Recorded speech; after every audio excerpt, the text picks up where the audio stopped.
أعوذ بالله من الشيطان الرجيم بسم الله الرحمن الرحيم إن الحمد لله نحمده ونستعينه ونستغفره ونؤمن به ونتوكل عليه ونعوذ بالله من شرور أنفسنا ومن سيئات أعمالنا من يهده الله فلا مضل له ومن يضلل فلا هادي له أشهد أن لا إله إلا الله وحده لا شريك له وأشهد أن محمدا عبده ورسوله. Düşükte bütün maqtov Allah Teala bolsaydı, biz onu maqtayбыз, biz oňar sığınabыз, biz ondan gafur sorayбыз, biz oňar iman ketirdik, biz oňar tewakkal qıldyk. Hem biz Allah Teala'ga sığınabız noşar indi nerselerden, noşar işlerden, noşar amallardan, noşar kişilerden. Kimni Allah Teala to'g'ri yo'lga bostıra, ona bir kimde de adaştıra olmay, kimni Allah Teala adaştıra, ona bir kimde de to'g'ri yo'lga bostıra olmay. Men shahadat qilaman, Allah Teala'dan boshqa iloh yo'q, ul bir o'zigina, onun tengdoshi yo'q. Ham shahadat qilaman, Muhammad sallallohu alayhi vasallam onun quli ham elchisi deb. Allah Teala Qur'oni Karimda aytadi: "Ya ayyuhallazina amanu taqulloha haqqa tuqatihi va la tamutunna illa va antum muslimun." Ey iman keltirgan bandalar, Allah Teala aytadi, Allah Teala'dan haqiqiy qo'rquv bilan qo'rqig'iz. Ular ko'rmagiz, ular ko'rigiz faqat musulmon halindagina, Allah'a bo'ysungan halindagina. Ya ayyuhan nasu taqu rabbakum alladhi khalaqakum min nafsin wahidah wa khalaqa minha zawjaha wa batha minkum rijalan katiran wa nisaa wattaqullaha alladhi tasaaluna bihi wal arham innallaha kana 'alaykum raqiba. Ya ayyuhalladhina amanu taqullaha wa qulu qawlan sadida. Bismillahirrahmanirrahim. Wassalatu wassalamu ala nabiyyina Muhammad wa ala alihi wa sahbihi. Assalomu alaykum va rahmatullohi va barakatuh. Iman ham İslam bo'yicha qardoshlik degan. Ya'ni bratstvo v islami deb ataladi bu urusha. Han Abi Hamzata Anasin ibn Malikin radiyallahu anhu xodimi Rasululloh sallallohu alayhi vasallam qala: La yu'minu ahadukum hatta yuhibba li akhihi ma yuhibbu li nafsihi. Peygamberimiz sallallohu alayhi vasallamning yo'lchisi Abu Hamza Anas bin Malik topshiruvuncha Peygamberimiz sallallohu alayhi vasallam aytgan: Qardoshingga da o'zini tilaganingni tilamishi birigizda imonli bo'lmayshaq degan.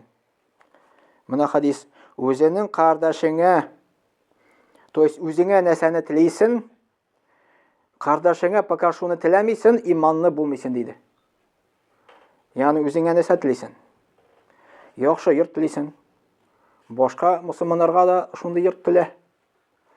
O'zingga yaxshi mashina tilaysanmi? Tilaysan. Musulmon qardoshga da shuni tila. Mana bu hadisning ahamiyati degan.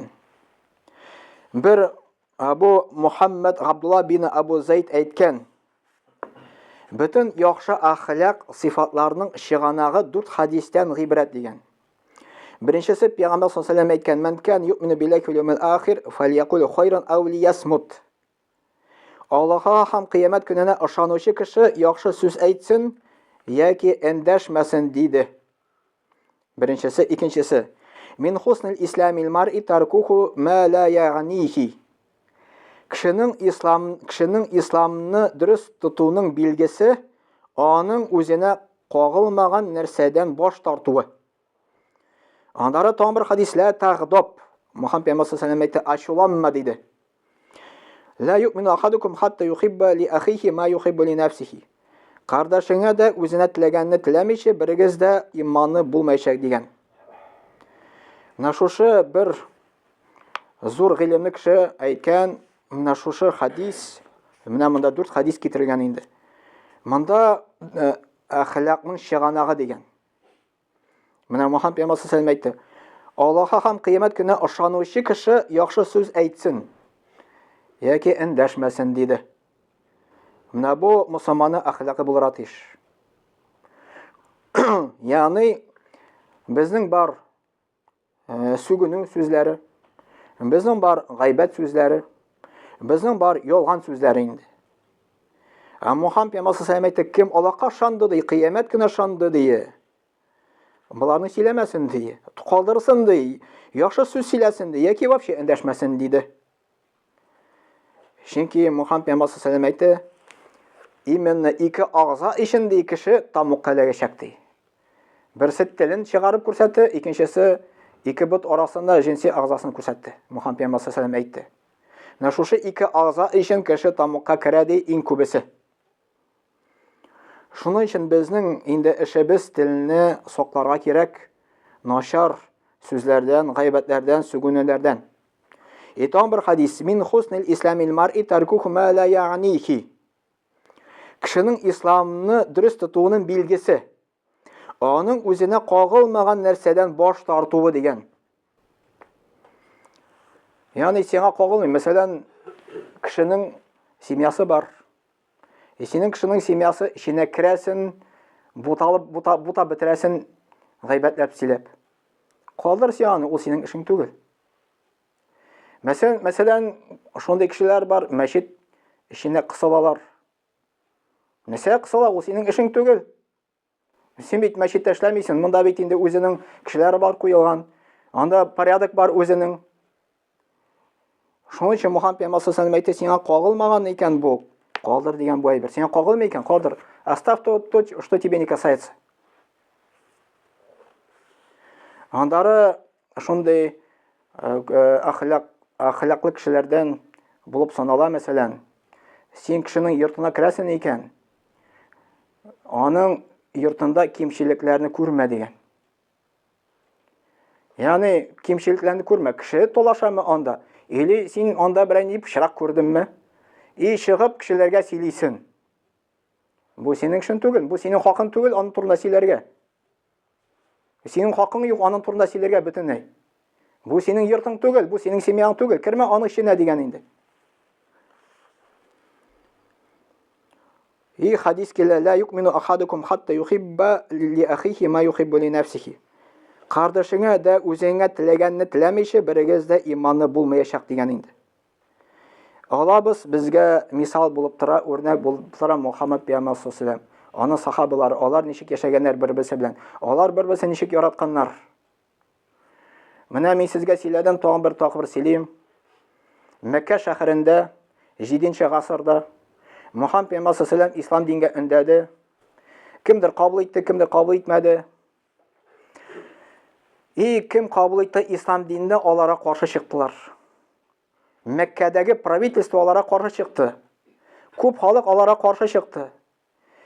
Кайбер куллар исламны кабул иткәч, аларның хуҗалары элек куллык заманы иде. Хуҗалары менә Билалны алабыз, беренче муазин, ул негр булган инде, ул кул булган. Аның хуҗасы шүлгә алып чыгып, эссе җиргә куеп, эссе тош өстенә куеп, шулай итеп аны газаплаган дин өчен. Тошта ул ислам динен кабул иткән өчен инде. Ул Аллаһ бер, Аллаһ бер, Аллаһ бер дип яткан. Шушыны күреп, Абу Бакр Мөхәммәд пәйгамбәр саллаллаху алейһи ва саллям якын дусты, ул әзрәк акчалы кеше була инде. Шушы кылны сатып ала, Аллаһ ризалыгы өчен аны азат итә. Менә бу Аллаһ ризалыгы өчен кардәшлек дип атала. Ана сорыйлар, нишәп син кулларны, мондый теге заиф кулларны сатып аласың ди. Көчле кулларны алмыйсың ди. Ул әйтә, мин моны Аллаһ ризалыгы өчен эшлим ди, мин аны Аллаһ ризалыгы өчен азат итәм ди. Менә бу Аллаһ ризалыгы өчен кардәшлек дип атала. Андары Мәккәдә ислам дине тута алмагач, алар хиҗрат кылдылар, алар күчтеләр Мәдинәгә, мусламаннар инде. Мәдинәгә күчкәч, Мөхәммәд пәйгамбәр саллаллаху алейһи ва саллям соңгы күчә. Анда 450 километр арасы. 450 километр шунда баралар. Аларны анда туганнары да юк дип әйтәбез инде. Анда көтүче дә бик юк дип әйтәбез инде. Чөнки бөтен йортны калдырды монда, семьяны монда кемдер калдырды, кемдер акчаны калдырды, кемдер дияләрне калдырды. Дин өчен күчкәннәр анда. Мөхәммәд пәйгамбәр саллаллаху алейһи ва саллям Мәдинәдәге яшәүчеләрне Мәккәдә яшәүчеләр белән бергә побратать иткән. Әйткән, менә ике кешене. Менә ул синең диндәге булган кардәш, аңар булыш дигән инде. Чөнки моны бер әйбер юк, бу бер яңа җиргә килде, бер нәрсә эшләп белми. Нишләргә белми ул анда. Бу ансар дип атала, то есть менә бу Мәдинәдәге яшәүчеләрне аларны ансар дип атала. Шушы ансарның берсесе, Мәдинәдәге яшәүчесе, үзенең Мәккәдә күчкән кардәшен әйтә икән. Менә бу йорт Яртысы синеке дейді, яртысы минеке дейді. Менә үзенә тели икән моны, кардашына да тели. Андар әйтә, минем 2 хатыным бар дие. Берсеннән аерылышам ди, сиңа өйләндерәм дие. Уйлап карыйк әле, менә бу, моны без монда эшли алабыз монда әйберне. Алар моны эшләй алганнар, чөнки аларның иманнары көчле булган. Алар бер-берсен Аллаһ ризалыгы өчен яратканнар. Бер вакыт сугышта булгач, сугыштан соң инде бу 3 кеше яраланган инде. 3 кеше җәрәхәтләнгән. Бик каты. Сусап яталар. Уже үлем хәлендә. Су сорыйлар. Бер сахаба килә дә моңар су бирә. Бу уже үлем хәлендә, бу моның шәсе бик каты килә. Ул әйтә икән, юк ди. Бар ди, мине иптәшкә бир ди. Бу уже үлем хәлендә, без булсак без кысара тотынырык аны эчәргә. Китә икенче кешегә. Суны моңар бирә. Ул әйтә, ул бит сорады ди, мин сорамадым ди. Бар икенче кешегә бирде. Икенче кешегә бирә. Юк ди, миңа кирәк түгел, бар ул бит беренче кешегә бирде. Беренче кешегә килә, карый, тегесе үлеп киткән. Икенче кешегә килә, тегесе үлеп киткән, өченче үлеп киткән. Менә алар аркылы безгә ислам дине кабул итте, алар аркылы шул хәлдә көчләнде ислам, чөнки алар бер-берсен нык каты яратканнар Аллаһ ризалыгы өчен. Менә бу Мөхәммәд пәйгамбәр саллаллаһу алейһи хадисе, үзеңә нәрсә телисең, үзенең дини кардәшкә дә шуны телә дигән. Мәсәлән, даже гадәттә, мәсәлән, кунаклар килде икән, чәй ясыйсың. Чәй беренче кунакларга яса, соңгысы үзеңә яса. Менә бу ислам диненең әдәбеннән, ислам дине әхлагыннан була.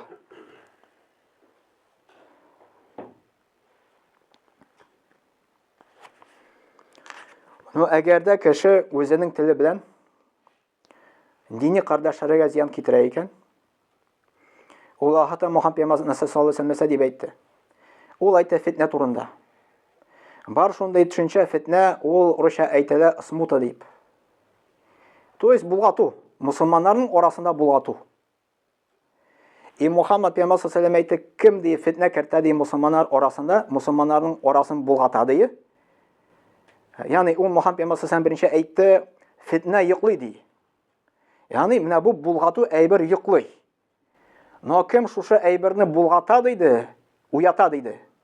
Аңар ләгънәт булсын ди. Ягъни Аллаһ Тәгалә каргасын ди, Мөхәммәд пәйгамбәр саллаллаһу алейһи ва саллям даже дуга кылды. Иң яхшы адәм баласыннан булып саналган Мөхәммәд пәйгамбәр саллаллаһу алейһи ва саллям Аллаһтан дуга сорады. Шуның өчен менә бу булгаткычлардан безгә бик каты сак булырга кирәк. Моңар мисал Мөхәммәд пәйгамбәр саллаллаһу алейһи ва саллям вакытында тоже бер мисал китерәсе килә. Мөхәммәд пәйгамбәр саллаллаһу алейһи ва саллямның хатыны була, Гайша. Ул аны бик каты ярата. Бер вакыт походтан кайтканда Мәдинәгә, походтан инде теге анда бит инде караван белән кайталар. Гайшаның хаҗәте үтәсе килде. Инде монда караван туктады. Ул китте хаҗәт үтәргә. Анда шул хаҗәт үтәр өчен бик ерак китәргә кирәк, чтобы күренмәсенгә. Монда бит без хоть любой җиргә бара алабыз. Анда бик ерак китәргә кирәк. Бу бик ерак китте. Моны сизмәделәр. Монда бит инде менә дия өстендә шундый бер кабинка бар. Ул кабинка эчендә барган икән. Аны сизмәделәр, что ул анда юк. Аны турында бөтенләй теге даже унытканнармы или вообще сизмәгәннәрдер. Караван алды да китеп барды. Ул кире килде дә караван юк. Монда нишәргә моңар. Аларның шундый гадәт куелган инде. Караванның артында специальный ничәдер метрмы или километрмы арта баручы була. То есть караваннан соң нинди әйберләр төшә, шуларны алып бара икән. Бу как раз шушы дия белән яшь кенә егет килә дә, Гайшаны күрә дә, диягә утырта, үзе бара. Мәдинәгә килеп киләләр. Мәдинәдә нак мунафикларның иң самый главные, мунафик ул икизле. Моны күреп ала да, бөтен Мәдинәгә сүз тарата, шушы ике кеше ди, Мөхәммәд пәйгамбәр саллаллаһу алейһи ва саллямның хатыны ди, зина кылды ди, шуның белән ди. Бөтен Мәдинә шаулый анда. Мөхәммәд пәйгамбәр саллаллаһу алейһи ва саллямга да бу яшәп, Мөхәммәд пәйгамбәр саллаллаһу алейһи ва саллям бик авыр була. Гайшага да бик авыр була, бик каты сынау килә моңар инде. Буларны зинада гайыплыйлар. Muhammed Peygamber sallallahu aleyhi ve sellem bilmeyi ol Allah'tan vahiy kötü. Yani Allah ol turuna nese deyip eyte. Vakit öte, nişedir günler öte, hem Allah Teala bunu aklı Ayşanı zina kılmadı deyip eyte. İmne bu fitne toralıp çıktı bitine bu. Bir sahabanın yurtuna xotini kire. Sen işittin mi diye Ayşe turunda işte o zina kıldı deyip eyte. Bu bana toktata. Bu bana neşik toktata. Olayda sen mene onun orunda bolsa zina kılırım mı de? Yok men kılmasayım deyip eyte. Koysası hayırlılak de. Peygamber sallallahu xotini mi de? Esesi mi de? Olayda Peygamber sallallahu xotini de. Olaysa özünün ağzını yum deyip eyte. Mene şu ayta fitneni toktata. Çünkü fitne vaxtında kişi butala. Hakikatini görmey başlay. Bu yak avuşa, bu yakka avuşa.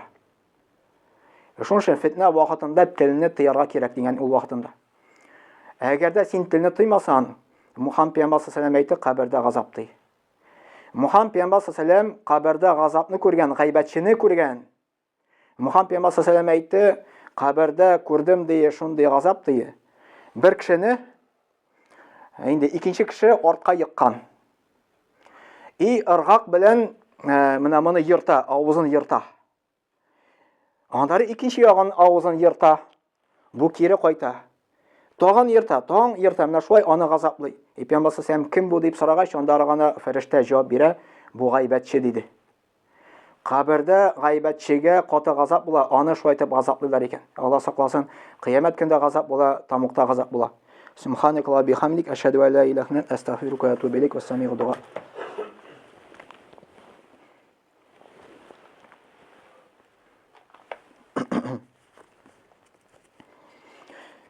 İnna Allah ve melaiketuhu yusalluna ala nebiyyi. Ya eyyuhellezine amenu sallu aleyhi ve sellimu taslima. Allahumme salli ala Muhammed ve ala ali Muhammed bi gadedi men salli ve som. Allahumme barik ala Muhammed ve ala ali Muhammed bi gadedi men qagada ve qom. Ve salli ve sellim aleyhi ve ala cemi'il enbiya vel mursalin. وعلى ملائكتك المقربين وعلى أهل طاعتك أجمعين من أهل السماوات والأرضين وارحمنا واحشرنا معهم برحمتك يا أرحم الراحمين.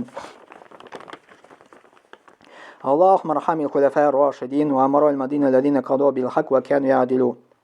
اللهم اغفر للمؤمنين والمؤمنات والمسلمين والمسلمات الأحياء منهم والأموات إنك مجيب الدعوات ورافع الدرجات ومنزل البركات وقاضي الحاجات برحمتك يا أرحم الراحمين.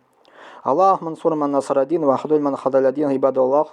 إن الله يأمر بالعدل والإحسان وإيتاء ذي القربى وينهى عن الفحشاء والمنكر والبغي يعظكم لعلكم تذكرون. واذكروا الله العلي العظيم الحي القيوم يذكركم واشكروه يزيدكم واستغفروه يغفر لكم.